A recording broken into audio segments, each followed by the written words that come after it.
शरीरधारी के शरीर जब प्रकट होते हैं तो उसकी तदात्मता तत्काल प्रकट हो जाती है। जब तक जीवन मुक्त नहीं होगी तो ये चलता रहेगा। भूमि परत भा ढाबर पानी और तिम जीव ही माया लपटानी। आकाश से निर्मल जल गिरा और भूमि पर आते ही रज से मिलते ही गंदा हो जाता है। जेव ही मां के गर्भ में जो ज्ञान प्रकट हुआ था कि हे प्रभु एक बार केवल इस गर्भ से निकालो, बाहर निकलते ही मैं आपका भजन करके जीवन मुक्त हो जाऊंगा। जहां बाहर आया तो कहां कहां कहां मैं कहां आ गया, वो मेरा ज्ञान कहां अपहृत हो गया। बस फिर ये तुम्हारे माता जी तुम्हारे पिताजी पर फिर संबंधों का ज्ञान, तुम इस कुल में पैदा हुए हो, तुम्हारा ये कर्तव्य है। बस वो फिर उसमें रच पच गया, भूल गया मैं किस लिए आया था, मेरा कार्य क्या था।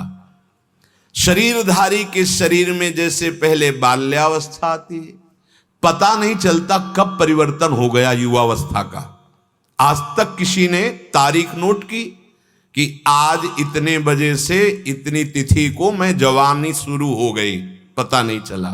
ऐसे वृद्धावस्था का पता नहीं चला कि इस तारीख से मेरी जवानी खत्म, मैं वृद्धावस्था को आ रहा हूं। तात्पर्य जन्म से लेकर के शरीर की प्रतिपल अवस्था बदलती गई, परिवर्तन होता गया, तुम्हारी अवस्था शरीर का नाश होता गया, तुम नहीं जान पाए। ऐसे ही मृत्यु दशा आ जाएगी, तुम नहीं जान पाओगे। भूले हुए हो इस शरीर का जो कर्तव्य था भगवत प्राप्ति, इस शरीर से राग हटा देना, वो हटा नहीं पाए। प्रधान कर्तव्य नहीं कर, बोले कमा रहे हैं, खा रहे हैं, ब्याह है, बच्चों को पढ़ा लिखा रहे। आप ये साधारण धर्म का वर्णन कर रहे हैं, लेकिन आप असाधारण कार्य के लिए मनुष्य शरीर आपको मिला था। आप आए थे तत्व बोध करने के लिए, भगवत प्राप्ति के लिए। चाहे गृहस्थ धर्म में हो चाहे विरक्त धर्म में, दोनों का एक ही कर्तव्य है, भगवत तत्व का ज्ञान हो जाना, भगवत चरणारविंद में प्रेम हो जाना। शरीरधारी अर्थात आत्म तत्व शरीर से मैं अलग हूं ऐसा समझ ही नहीं पाया, यही माया का भ्रम हो गया। यद्यपि मृषा छूटति कठिनाई, वो दृष्टा देख रहा है पर अपने को समझ नहीं पा रहा कि मैं दृष्टा हूं। वो अपने को यही दृश्य समझ रहा है, जो देखने में आता है उसे दृश्य कहते हैं। हम देख रहे हैं कि हम इस शरीर का बाल्यावस्था, जवानी, वृद्धावस्था, सामने वाले की मृत्यु अवस्था। महात्मा बुद्ध जब राजकुमार थे तो अपने मित्र के साथ भ्रमण करते थे, ऐसे विहरण करने के लिए निकले।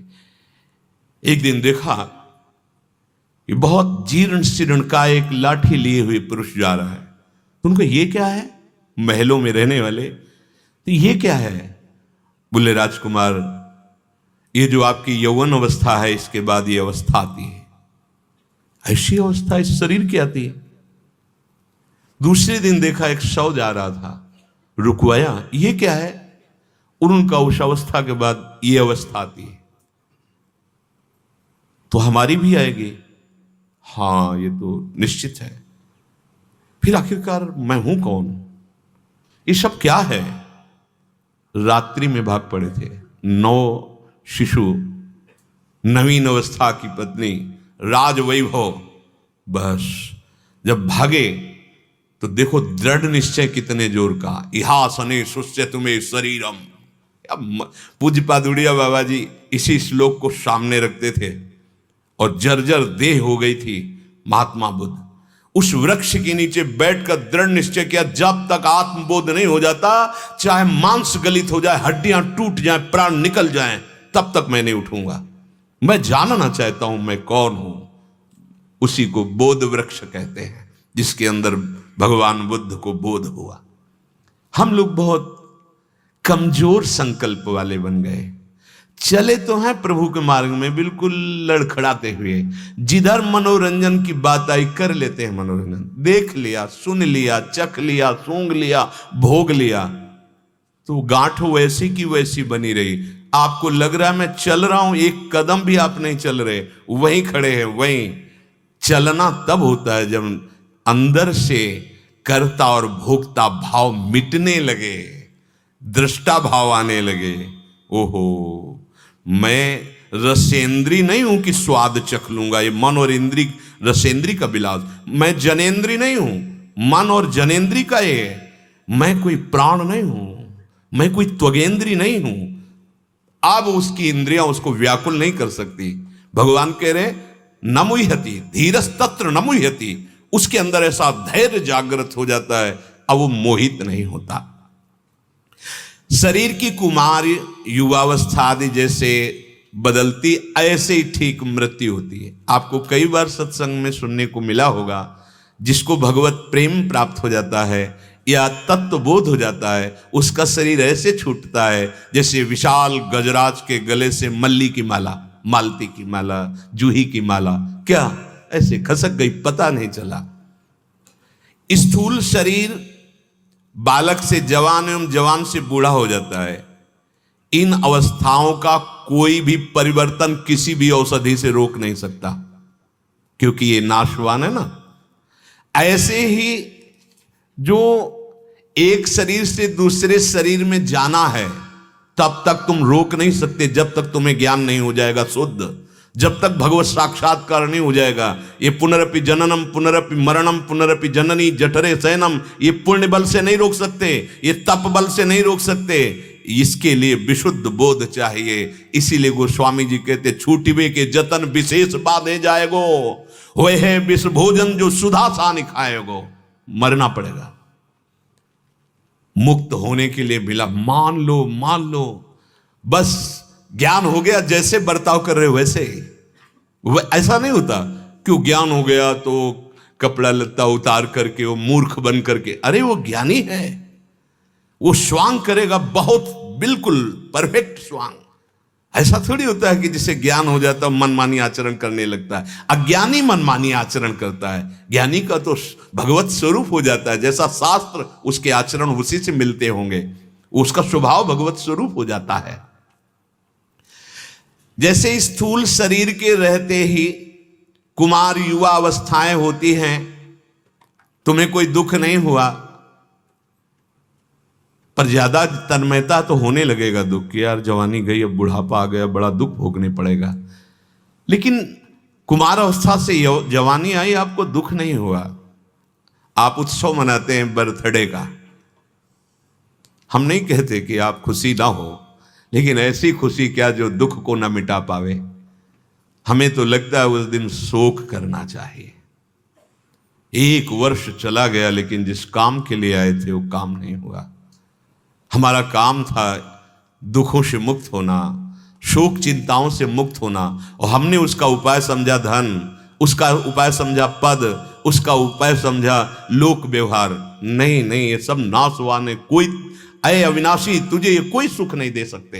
देख लो, खूब देख रहे हैं, आगे बढ़ो, आगे बढ़ो।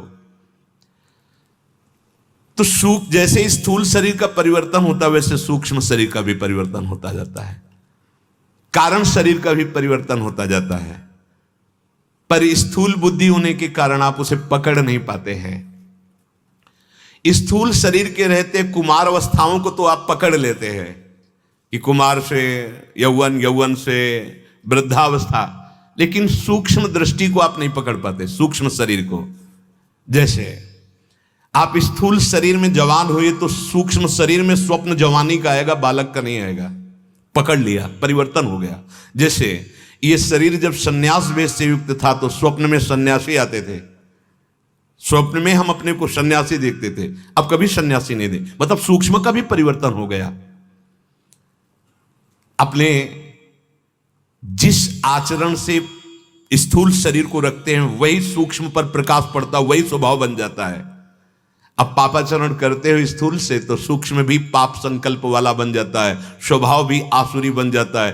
तो ऐसे अंधकार में कैसे तुम्हें अपना परिचय प्राप्त हो पाएगा? परिवर्तन तीन शरीरों का बराबर होता रहता है, स्थूल का भी और सूक्ष्म का भी और कारण का भी। सुषुप्ति, जब बाल्यावस्था में सोए बहुत गाढ़ निद्रा, यौवन में थोड़ा कम, और वृद्धावस्था में तो नींद की शिकायत ही हो जाती है। और ये कारण शरीर का लक्षण है, मतलब कारण शरीर का परिवर्तन हो गया। जो बाल्यावस्था में नींद आती थी वो जवानी में थोड़ा कम हुई, वृद्धावस्था में तो क्षीण ही हो जाती है। वो पड़ा रहे उसे नींद नहीं आती, सत्संग में जरूर आ जाएगी। सत्संग एक ऐसी औषधि है कि अगर सतोगुणी हो तो एकदम चेतना, और जैसे स्वाति का बूंद टपका पपीहा पी लिया, ऐसे रजोगुणी हो तो कुछ पकड़ोगे कुछ छोड़ दोगे, और तमोगुणी हो तो बिल्कुल पकड़ में नहीं आएगी, हां लार जरूर बहेगी, क्योंकि इसमें विश्राम मिलेगा। ये भागवतिक वातावरण है, जो नींद की गोली से भी नींद नहीं आएगी, वो यहां नींद आ जाएगी, विश्राम हो जाएगा। तो परिवर्तन हुआ स्थूल का भी, बाल्यावस्था, जवानी, बुढ़ापा, सूक्ष्म का भी परिवर्तन हुआ, लेकिन स्थूल, सूक्ष्म और कारण को जो तुम जान रहे, तुम्हारा परिवर्तन नहीं हुआ। तुम वही हो जो स्थूल को देख रहे हो, सूक्ष्म स्वप्न को देख रहे हो, कारण स्वभाव को भी देख रहे हो। देवता, पशु, पक्षी, किसी भी शरीर में देहाध्यास मिटाने का मार्ग नहीं है। इसीलिए देव दुर्लभ देही मनुष्य की कही गई है। आप अपने ऊपर कृपा कर लीजिए, और तुम्हारा परिवर्तन नहीं होता, तुम्हें कोई मार नहीं सकता, तुम जीवन मुक्त हो, ऐसा अनुभव करने के लिए सत्संग के द्वारा प्राप्त विवेक का प्रयोग कीजिए, पापाचरण रोक दीजिए। वो तुम्हारे इस देहाभिमान को और मजबूत कर देगा। अंधकार में गांठ नहीं खुलती है, प्रकाश चाहिए। ज्ञान का प्रकाश होगा तो जड़ चेतन की ग्रंथि लगी ही नहीं थी, आप जीवन मुक्त हो जाएंगे। धीरस्तत्र न मुह्यति, धीर पुरुष वही कहा जाता है या तो भगवान के प्रेम को प्राप्त हो गया है या स्वरूप बोध हो गया, दूसरे को धीर नहीं कहते। रसेंद्री और जनेंद्री के वेग को केवल आत्मज्ञानी सह सकता है या भगवत प्रेमी, दूसरा पाखंड नहीं सह पाएगा। इतनी सामर्थ्य नहीं है। प्रमथन स्वभाव वाली इंद्रियां और प्रमथन स्वभाव वाला मन एक सेकंड में आपको विचार करने का अवसर न देते हुए भ्रष्ट कर देगा। दो ही स्थितियां, या तो प्रेम की प्राप्ति की प्रबल लालसा, या प्रेम जिसको प्राप्त हो गया है, या ज्ञान की प्राप्ति का प्रबल जिज्ञासु, या ज्ञान जिसको प्राप्त हो गया है, वही धैर्यवान रसेंद्री और जनेंद्री को अपने काबू में कर लेता है। और जिसकी रसेंद्री जनेंद्री काबू में होगा वो जितेंद्री आत्मबोध को प्राप्त हो जाता है। श्रद्धावान लभते ज्ञानम तत्परा संहितेंद्रिया, ज्ञान हुआ है इसका परिचय है कि तुमने अपनी इंद्रियों पर विजय प्राप्त कर ली। अगर इंद्रियां बहिर्मुख होकर भोगों में विचरण कर रही हैं तो अभी ज्ञान का भ्रम है, ज्ञान नहीं प्राप्त हुआ है। जिसको सत का बोध हो गया है वो असत का कैसे भोग कर सकता है, वो असत क्रियाओं में कैसे सुखानुभूति कर सकता है। ऐसा धीर उपासक कभी विषय उसे मोहित नहीं कर सकते, उसके हृदय में संदेह नहीं हो सकता कि इस भोग में सुख है। धीर मनुष्य देहांतर की प्राप्ति में मोहित नहीं होता। शरीर छूटने का समय आया, अब वो ऊंच नीच योनियों में नहीं जाएगा, अब उसे मृत्यु का दुख नहीं मिलेगा। ऐसे फूल जैसे खिसक गया, शरीर छूटा, अपने स्वरूप में स्थित पहले भी था, हो गया शांत समुद्र। और प्रेमी पहले ही अपने भावदेह को प्राप्त कर लेता है। तो जैसे सांप की केचुल छूटने पर उसे कोई कष्ट नहीं होता, ऐसे प्रेमी को शरीर छूटने पर कोई कष्ट नहीं होता। धीरस्तत्र न मुह्यति, भगवान कहते हैं धीर पुरुष कभी इन आने जाने वाले शरीरों के बदलने पर मोहित नहीं होता। ये वो वही तुम हो। ये जो मान लिया है कि बहुत ऊंची बात है वो तुम्हारी बात है, किसी और की बात नहीं है। तुम अपने को शरीर मान करके इतने कमजोर हो गए हो, हम नहीं जी सकते। कल किसी ने कहा कि विषय भोग तो नहीं छोड़ सकता, कोई ऐसा उपाय हो कि विषय भोगते हुए भगवान मिल जाए। कहना पड़ता है हाँ हाँ ठीक है, तुम राधा राधा जपो। क्यों? तुम कमजोर हो गए हो। पहले तुम ये महाबल अंदर धारण करो, फिर तुम्हें ऐसी स्थिति प्राप्त हो जाएगी कि रुचेगा ही नहीं। अगर उसको कह दे ऐसे तो भगवत प्राप्ति नहीं हो सकती, नहीं नहीं है उपाय। तुम विषय भोगों में लगे हो ना, ठीक है, उसे सुख मान रहे हो ना, ठीक है, डालो ये औषधि अपने हृदय में, राधा राधा राधा राधा। अब ये ज्ञान प्रकाश करेगी, और फिर आप देख पाओगे कि आपको जलन पैदा होने लगेगी भोगों में। जलन नहीं, ग्लानि होने लगी, मैंने क्यों किया, नहीं इसमें सार वस्तु नहीं है, बस आ गए ऊंचाई पर, ये सार वस्तु नहीं है, मेरे से गलती हो गई, मैं कभी नहीं करूं। हम देखते हैं जो अच्छे उपासक हैं, देखते हैं कि उनको पश्चाताप होने लगता है, उनको ये लगता है कभी नहीं, कभी नहीं। जिन भोगों के लिए तुम पापाचरण करते हो, उन भोग के लिए वो दृढ़ता पूर्वक शपथ खाते हैं, मैं कभी नहीं भोगूंगा। ये क्या आ गया, अनंत जन्मों से इसी में फंसा हुआ जीव ये क्या बोल रहा है कि मुझे नहीं चाहिए, मैं नहीं करूंगा, मैं नहीं भोगूंगा। अंदर आने लगा, जीत गया, जीत गया। अनंत काल से माया ने परास्त कर रखा था, आज राधा नाम ने जिता दिया। उसके अंदर आने लगा, नहीं मुझे चाहिए, और जाहि न चाहे कबहु कछु, तुम सन सहज सने प्रकाशित हो गए, बसो निरंतर तासुर सुर राउर निज के। श्री भगवान कह रहे हैं संभलो, इस शरीर के भोगों में तुम फंस कर अपना नाश कर दिए हो, संभलो। मात्रा स्पर्शास्तु कौन्तेय शीतोष्ण सुख दुख दाह, आगमा पायनो अनित्यास तास्तितिक्षस्व भारत। हे कुंती नंदन, इंद्रियों के विषय ये जड़ पदार्थ हैं, तुझ आत्म स्वरूप को ये कभी सुख नहीं दे सकते। आज तक किसी को मिला हो तो बताना। कल एक महानुभाव प्रश्न कर रहे थे, तो हमने पूछा भक्ति का परिणाम क्या आप मानते हैं, तो उनका विषय भोग, संसार की सुख सुविधाएं। गलत, गलत। भक्ति का परिणाम है ब्रह्मादिक के भोग सब विषम लागता है, असलियत आ जाती है। भक्ति का परिणाम है विषय भोग, निद्रा, हंसी, जगत प्रीति, बहुबात, ये अच्छा ही नहीं लगता। भक्ति का परिणाम है नहीं खान पान ते भावे है, नहीं कोमल वसन सुहावे है, सब विषय लगे ते खारा है, हरिम आशिक का मग न्यारा है। कैसी उल्टी बुद्धि हमारी हो गई, हम भक्ति का परिणाम समझते हैं विषय भोग, अनुकूलता। और भगवान यहां आदेश कर रहे हैं, मात्रा स्पर्शास्तु कौन्तेय शीतोष्ण सुख दुख दाह। मात्रा स्पर्श, मात्रा का मतलब होता है तौल नाप। कितनी मात्रा में आप ये दे रहे हैं, आप कितनी मात्रा में ये ले रहे हैं, तो मात्रा का मतलब होता है माप, अर्थात जिनसे हमें ज्ञान होता है। इंद्रियों से, मन से हमें भोगों का ज्ञान होता है। इंद्रिय और मन का संबोधन अंतःकरण चतुष्टय से पूरा हो जाता है, एक ही है। वो जब निश्चय करता है तो बुद्धि, संकल्प विकल्प करता है तो मन, चिंतन करता है तो चित्त, और क्रिया का कर्ता भोक्ता बनता है तो अहंकार। ये इंद्रिय और अंतःकरण ने आपको ठग लिया है। आप न करता है न भोगता है। बड़ा अमृतमय शब्द है। अब ये अपने लोगों ने आजकल भक्ति का स्वरूप केवल इतना समझ लिया, अगरबत्ती लगा दिया, दीपक जला दिया, भोग लगा दिया। आनंद जो परमानंद, विज्ञानानंद, प्रेमानंद है, उसका अनुभव करने के लिए भक्ति है भाई। ये ज्ञान उसका अनुभव करने के लिए, वो तुम्हारा स्वरूप है, वो तुम हो। तुम अपने को भूल कर, देह मानकर विषयों में अनंत जन्म व्यतीत हो गए, तुम सुखी नहीं हुए, नहीं हो गए। विश्वास मान लीजिए, ये माया का भ्रम है।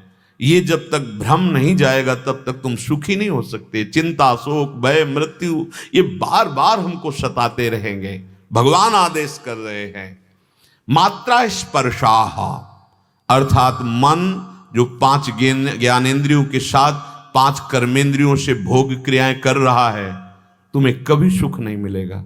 देख लो, सब बैठे हो, बस केवल लालच ही लालच है, आसक्ति ही आसक्ति है। ऐसा लगता है इस बार नहीं तो इस बार तो सुख का अनुभव हो ही जाएगा, नहीं होगा। इंद्रिय और अंतःकरण जो तुम्हें ज्ञान दिला रहे हैं विषय भोग में सुख है, अनुकूलता प्रतिकूलता को जो ज्ञान दिला रहे हैं, धोखा है, धोखा तुम्हारे साथ, तुम्हारे ही धोखे में फंस रहे हो, तुम्हारे ही अपने ही धोखे में फंस रहे हो, अपने ही जाल में तुम नष्ट हो रहे हो। तुमने अंतःकरण में मैं आरोपित कर दिया, शरीर में मैं आरोपित कर दिया, इंद्रियों में मैं आरोपित कर, मैं ये देख रहा हूं, मैं ये सूंघ रहा हूं, मैं ये भोग रहा हूं, मैं ये खा रहा हूं। मर गए, पक्का मर गए। अब तुम्हें मृत्यु से कोई नहीं बचा सकता। तुम्हें मृत्यु रूपी भयानक दुख भोगना पड़ेगा, फिर जन्म, फिर मरण। समझो इस विषय को। भगवान आदेश कर, मात्रा स्पर्शास्तु कौन्तेय शीतोष्ण सुख दुखदा। केवल पदार्थ और उनका भोग ये तुम्हारा सुख है? अरे प्राण इंद्रियां ये ठग रहे हैं तुम्हें, तुम स्वयं अपने को ठगा रहे हो। यहां से जब शरीर छूटता है तो केवल भोगा शक्ति और जो पाप कर्म किए या पुण्य कर्म किए वही साथ, सूक्ष्म स्थूल तो यही रह जाता है, सूक्ष्म शरीर, कारण शरीर, तुम्हारे कर्म, फिर अगला जन्म निश्चित। रोको रोको, इस मृत्यु की परंपरा को रोक दो। आखिरी मृत्यु होनी चाहिए। मान लीजिए महासुख है, धाम का सुख लीजिए, स्वरूप का सुख लीजिए, चिदानंद सुख में आइए। तुम चिदानंद भगवान के अंश हो, तुम शरीर नहीं हो, पक्का। थोड़ा तो आप अब जागृत होइए। मोह निशा सब सो अनिहारा, देखें स्वपन अनेक प्रकारा, यही जग जामिनी जागे जोगी। तुम योग प्राप्त कर लोगे, कोई कठिन नहीं है योग प्राप्त करना। केवल राधा राधा राधा राधा, सब ज्ञान ना आ जाए तो मुझे बता देना। भगवान कह रहे हैं, तेषाम सतत युक्तानाम भजताम प्रीति पूर्वकम। ये राधा नाम प्रीति का नाम है। श्री कृष्ण के हृदय का मूर्तिमान प्रेम ही राधा नाम है। भगवान कह रहे हैं, यदि सतत प्रीति पूर्वक मेरा स्मरण करोगे, दोनों का हो गया। भगवान के हृदय का प्रेम राधा नाम है। बहुत शोध करके, यह केवल कोरी भावुकता का नहीं है विषय, बहुत शोध करके, ऐसे कोरी अंधविश्वास और भावुकता में आने वाली बुद्धि से हम आपको नहीं बोल रहे हैं। ये श्री कृष्ण का प्रेम है राधा नाम। भगवान कह रहे, तेषाम सतत युक्ता नाम भजताम प्रीति पूर्वकम। अगर प्रेम पूर्वक आप जप रहे हो, भगवान कह रहे मैं बुद्धि का योग प्रदान करूंगा। मैं, जब वो हमें योगी बना देंगे तो कौन हमें भोगी बना सकता है? हमारा केवल एक कार्य है, तुम ना जा समझो कि शरीर हो कि आत्मा हो, आप जप के तो देखो, अभी सब जागृत हो जाएगा। और सुन लो, दिमाग में डाल लो कि आगे का मार्ग ये है। पदार्थों से हमारा संबंध हो गया है बहुत जोर का। ये स्वीकृति अहम में बैठ गई है। जैसे पति पधार गया, 20 वर्ष हो गए, लेकिन वो स्मृति, वो स्वीकृति मैं वैधव्य को प्राप्त हो गई। मेरा पति गया, वो उसको खाए जा रही है। अगर सत से चलती है तो बहुत अंदर जलन होता है, अगर असत स्वीकार कर लेती है तो जलन का ज्वाला रूप हो जाता है। समझो, वो खुद सच्चिदानंद है, वो स्त्री नहीं है, पर उसने मान लिया और ऐसा जोर से संबंध स्थापित किया, पूरे जीवन चलता रहता है और उसी स्मृति में नए जन्म का निर्माण हो जाता है। पदार्थों का संबंध बना रहता, पदार्थ नष्ट होते रहते हैं। भगवान कह रहे हैं, शीतोष्ण सुख दुखदा। शीत शीतलता, उष्ण गर्मी, क्षमता नहीं रह गई शरीरों की, है नहीं रह गई। पूरे जीवन भर इसी बात का अनुभव करता है उपासक, तब ये भाव स्वरूप बोध होता है। गर्मी सर्दी, इसका सीधे प्रकृति का वार रहना, सीधे। अब गर्मी और सर्दी का दूसरा विभाव है। प्रतिकूलता में जलन होती है, अनुकूलता में शीतलता का अनुभव होता है। हर्ष और शोक, अनुकूलता प्रतिकूलता, सुख और दुख, ये सब शीत और उष्ण के अंदर अंतर आ जाते हैं। उपासक को इतना सहनशील बनना है तभी आप अपने स्वरूप की यात्रा कर पाएंगे। कि ये जितने भोग हैं, इनमें जो मुझे प्रिय लगते हैं उनमें शीतलता, हर्ष, सुख, अनुकूलता लगती है, और जो अप्रिय होते हैं, वस्तु, व्यक्ति, स्थान, घटना, उनसे हमारा द्वेष हो जाता है, प्रतिकूलता हो जाती है, दुख मिलता है। इसी विषमता को जीतने के लिए उपासना का मार्ग है, अध्यात्म मार्ग है। भगवान कह रहे हैं सुख दुख से ऊपर उठो। कैसे उठें? सह जाओ। तास्ति तितिक्षस्व भारत। भगवान ने ये नहीं कहा कि जो तुम्हें बुरा कहे, जो तुम्हें अपमानित करे, जो तुम्हें प्रतिकूल भाषे उसको नष्ट कर दो, ऐसा नहीं कहा भगवान ने। जो अनुकूल हो, जो तुम्हें सम्मान करे, उसे गले लगा लो, ऐसा भी नहीं कहा। दोनों की बात कही है। आगमा पाइनो, ये आने जाने वाले हैं। कौन? बोले सुख दुखदा, ये सुख दुख देने वाले, अनुकूलता प्रतिकूलता, ये राग द्वेष। सह जाओ, झगड़ा मत करो, फूलो मत। अनुकूलता आ जाती तो फूल जाते हो, प्रतिकूलता मिलती है तो शोकित हो जाते हो। अनुकूलता आई तो सुखी हो गए, सम्मान मिला, प्रतिकूलता आई, अपमान मिला तो दुखी हो गए। अरे तुम कहां के हो? क्या कर रहे हो? तुम आनंद समुद्र हो, कहां फंस गए? उठो, सह जाओ इनको। तितिक्षस्व भगवान कह रहे हैं। ये सुख दुख देने वाले जितने भी पदार्थ हैं, आगमा पाइनो, ये टिकेंगे नहीं। आज तुम्हें कोई प्रणाम कर रहा है, कल वो दूसरे को प्रणाम करेगा, परसों तीसरे को प्रणाम कर, जलोगे। कुछ भी स्वीकार किया तुम मारे जाओगे। यहां केवल भगवान सामने मेरे प्रभु है।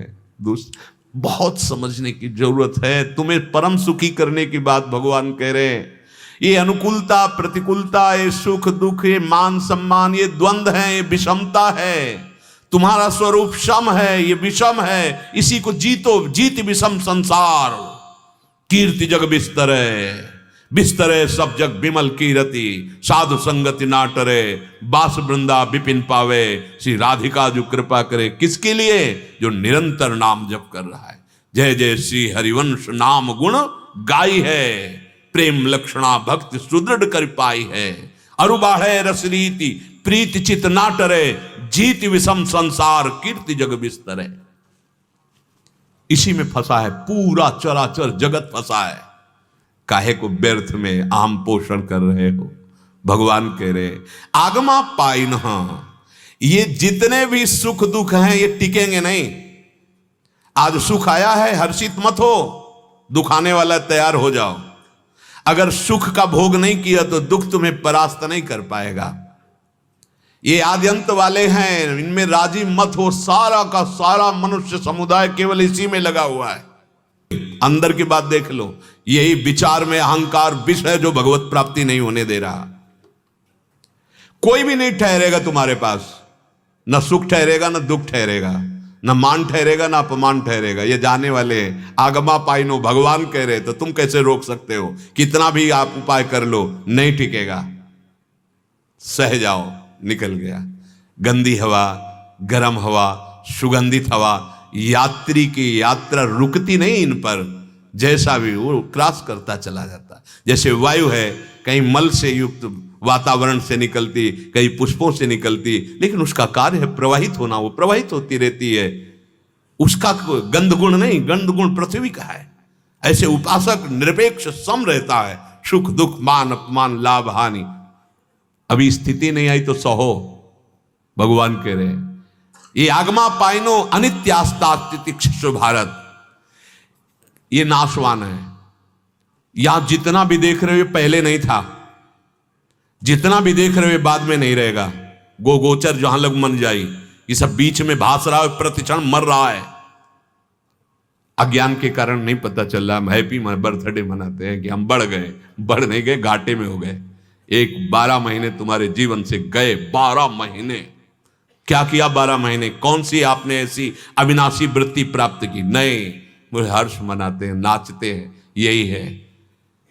12 महीने गए और आपने असली कमाई नहीं की। पता नहीं 12 सेकंड है कि नहीं है। नाचते नाचते प्राण निकल जाते हैं। बोलते बोलते अगला शब्द नहीं आता। भोजन का कवल मुंह में, आग नहीं लील सकते। खत्म, चलो हटो इस शरीर से, हटो, चलो दूसरे शरीर में।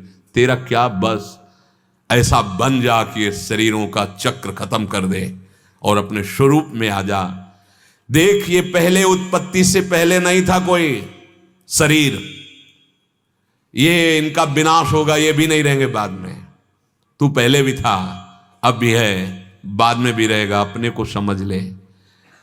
तेजी से इतनी जल्दी बदल रहा है जैसे फिल्म का पर्दा हमको दिखाई दे रहा है, वो बातचीत कर, वह इतनी जल्दी से बदल रहा है कि हमें समझ में नहीं आता कि ये बदल रहा है। हमें दिखाई दे रहा है स्थाई खड़ा आदमी वो बातचीत कर रहा है, उसकी हर चेष्टा सेकंडों में बदल रही है। वहां पीछे से आगे पर्दे में हमको स्थाई दिखाई दे रहा है, ऐसे पर्दे में स्थाई देख रहा है, और उस बिजली से भी अधिक तीव्र गति से हमारी जीवन शक्ति नष्ट हो रही, हमारा शरीर नष्ट हो रहा है, और हम अपने न स्वरूप को जान पा रहे हैं, न भजन कर पा रहे हैं।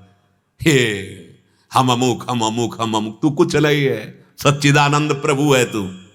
देख तो तू लौट कर अपने आप को, ये बाहरी मेड़ों में ऐसा फंसा हुआ है, इसी में तो हिंसा हो रही है, इसी में पापाचरण हो रहे हैं, इसी में द्वेष हो रहा है। नहीं संभलेगा, जब तक अध्यात्म नहीं तब तक नहीं संभलेगा। अध्यात्म ही महासुख का संपादन करता है। अध्यात्मवान सहनशील महात्मा होता है। भगवान आदेश कर रहे हैं, हे उपासक, तास्तितिक्षस्व, हे भारत, सहनशील बनो, सह जाओ, सब कुछ सह जाओ। सहना सीख गए तो भक्ति बढ़ जाएगी, सहत सहत बाढ़े भगति।